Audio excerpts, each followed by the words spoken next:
ఏం పిసబట్టిందో 5 లక్షలు వచ్చి కూర్చున్నారు. అందరికీ నమస్కారం. మహాలక్ష్మి ప్లాట్ ఓనర్స్ వెల్ఫేర్ అసోసియేషన్లో 25 మంది మెంబర్స్ ఉన్నాము.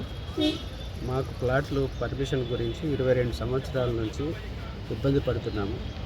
ఈ సమస్యను పరిష్కరించుకోవడానికి కోసము సమావేశాన్ని ఏర్పరుచుకున్నాము. ఆ సమస్యకు సంబంధించిన పరిష్కారం కోసం వివిధ రకాలుగా ఆలోచిస్తున్నప్పుడు మాలో ఒక మెంబర్ మాకు తెలియకుండా దొంగచాటుగా వీడియో తీసి ఆ వీడియోని వక్రీకరించి చిన్న చిన్న క్లిప్పులుగా మార్చి ఆ మాటలకు వేరే విపరీత అర్థాలు వచ్చేటట్టు చేస్తున్నారు. క్లిప్పులుగా వదులుతున్నారు. అవి వదలకుండా ఉండాలంటే డబ్బులు కావాలని డిమాండ్ చేస్తున్నారు.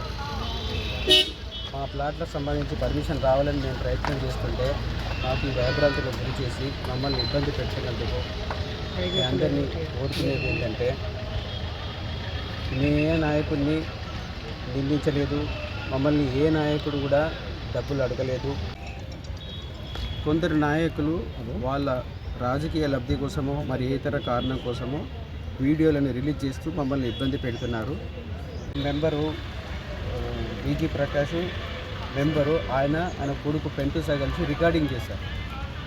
మాకు తెలియకుండా రికార్డింగ్ చేసి దాన్ని క్లిప్పులుగా మీడియాలో వదులుతున్నారు. వాళ్ళని వదిలేద్దని చాలాసార్లు 1 మంత్ నుంచి రిక్వెస్ట్ చేస్తున్నాం. అయినా వాళ్ళు మా రిక్వెస్ట్ని పట్టించుకోకుండా మమ్మల్ని బ్లాక్మెయిల్ చేస్తున్నారు. పెంటుసా ఆయన ఇంత కొందరితో కలిసి చేస్తున్నారని చెప్పినారు, కానీ మాకు కరెక్ట్గా పూర్తిగా తెలియదు. మేము 23 ఏళ్ళ నుంచి మహాలక్ష్మి కాలనీలో ప్లాట్లు తీసుకొని ఇబ్బంది పడుతున్నాం. దాని పరిష్కారం కోసం 23 ఏళ్ళ నుంచి మేము ఒక అసోసియేషన్ ఏర్పడి దానికి మేము చర్చలు జరుపుకుంటూ దాని పర్మిషన్ కోసం మేము చేసుకుంటున్నాము. మొన్న ఏదైతే మేము చివరిగా మీటింగ్ చేసుకున్నామో ఆ మీటింగ్లో మా యొక్క సభ్యుడు బీజీ ప్రకాష్ వాళ్ళ కొడుకు పెంటుసా వీడియో తీసి వాళ్ళకు సంబంధిత వ్యక్తులకు రాజకీయ పరంగా లబ్ధి పొందాలనుకొని వాళ్ళ వ్యక్తులకు వాళ్ళకిచ్చి ఆ వీడియో క్లిప్పింగ్ని కొద్ది భాగాలు చేసుకుంటూ మమ్మల్ని బ్లాక్మెయిల్ చేస్తూ డబ్బులు అడుగుతున్నారు.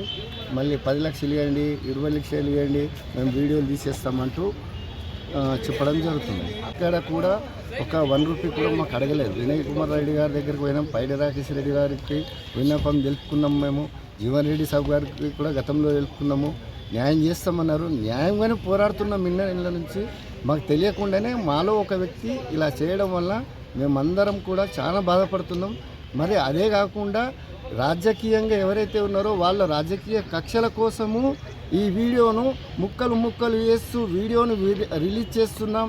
మాకు ఇది చేస్తాం అది చేస్తాం అనుకునే ఒక్కొక్క రాజకీయ నాయకుడికి ఒక్కొక్క విధంగా చెప్పినట్లు